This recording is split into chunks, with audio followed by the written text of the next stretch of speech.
Hey friends, I'm Sharon Betters, and it's always wonderful to welcome you to the Daily Treasure podcast. Today's writer is Sherry Bittler, my friend, and today's devotional is called Learning to Wait. Today's treasure is from Isaiah 40, verse 31. Those that wait on the Lord will renew their strength. They will soar on wings like eagles, and they will run and not grow weary. They will walk and not faint. Sherry shares with us, as I write this, my multiple sclerosis is causing some balance difficulties. My doctors are working with me to figure things out. MS is as unique as its victims are unique. Necessary to figuring things out is waiting. There is a lot of trial and error, investigation, and time.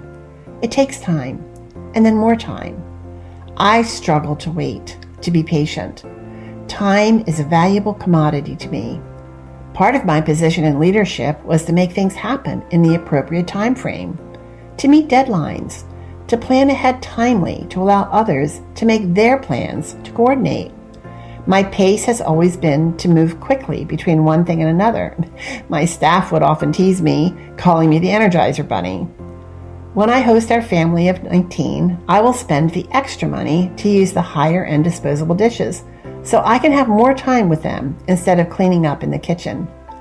Wait can seem like a bad four-letter word. Oh, my mom used to refer to bad words as four-letter words.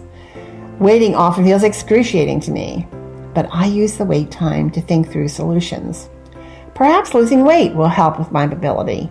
My attempts all seem to fail. Failure feels very heavy to carry. Perhaps a defined exercise routine would help.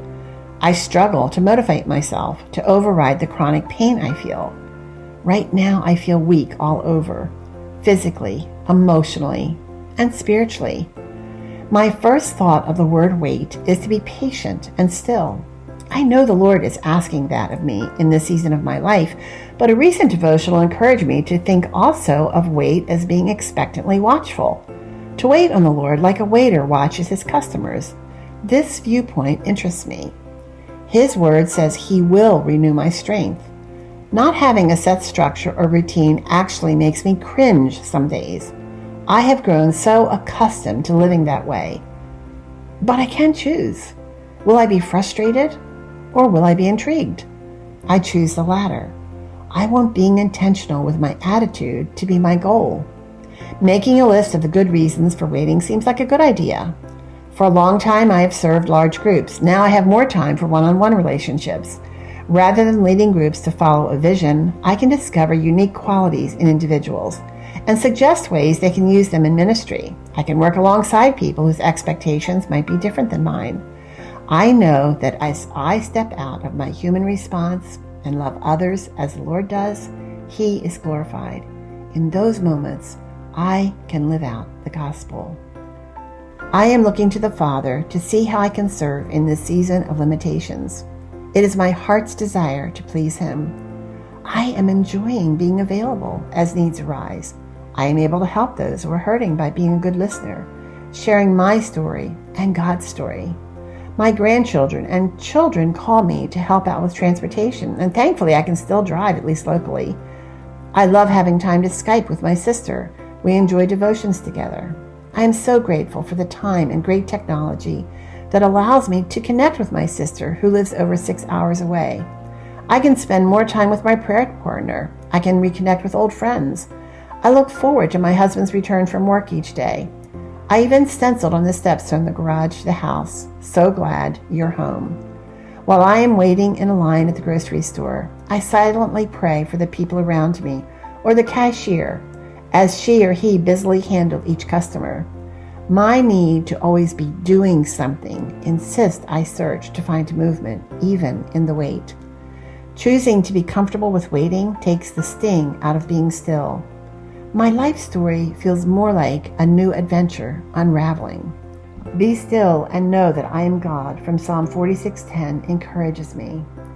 I am learning to avoid the rush. Actually, my brain no longer allows me to do anything quickly. My speedometer is stuck on slow. My doctor tried to explain this to me. Fast, which felt comfortable to me, now triggers a stress emotion. However, me being me, I had to discover this new reality my doctor tried to share for myself, and the hard way. I have always believed that rushing allowed me to accomplish more, and that was more helpful to others. I've had to rethink the wisdom of that perspective. Even though my life feels awkward at times, I am learning to savor waiting on the Lord. Maneuvering through life daily, waiting patiently for solutions, is teaching me to live at a slower, more restful pace. Life expectantly feels exhilarating. I am grateful. I am watchful and waiting on the Lord for what is to come, what He has in store for my story.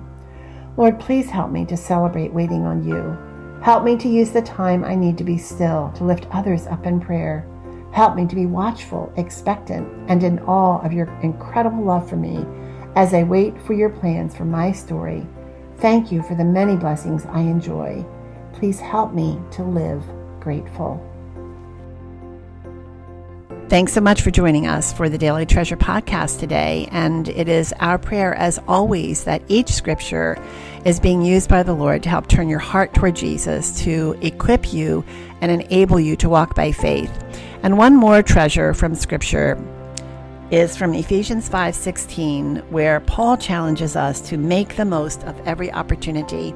And I want to encourage each of us to be intentional about looking for those opportunities to share the gospel, to reflect Jesus in our interactions with others, and to always have in mind, what opportunity does God have for me today to share His love with someone who is desperate for hope. Thanks again for joining us, and I look forward to being with you tomorrow.